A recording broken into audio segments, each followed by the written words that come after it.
হেদায়েত কি? জন্ম শুরু থেকে এই পর্যন্ত বড় হয়েছি নাচ গান করে, গান শুনতাম, নাচ শিখাইতাম, কনসার্ট প্রোগ্রাম করতাম।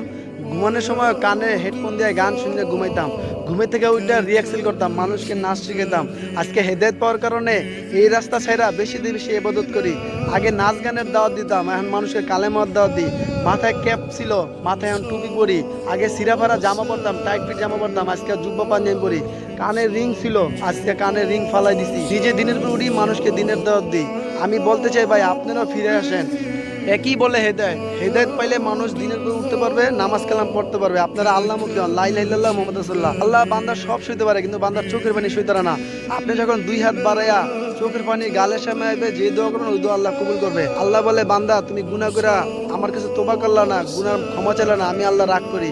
আপনার কোনো ভয় নাই, আল্লাহ আপনাকে দুনিয়া ভালোবাসবে, পরকালও ভালোবাসবে। এখনো আল্লাহ মুখী হন।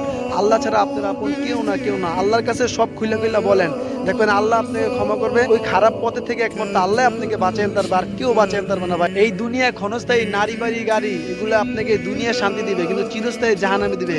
এগুলা দিছে আপনাকে চলার জন্য, কিন্তু এগুলার মায়া পইরা নামাজ কালাম যদি ছাইরা দেন, এটা তো হইলো না। আপনি আল্লাহ মুখী হন, নামাজ কালাম পড়েন, আল্লাহ আপনাকে দুনিয়া যাতে দিবে, পরকালে যাতে দিবে ইনশাআল্লাহ।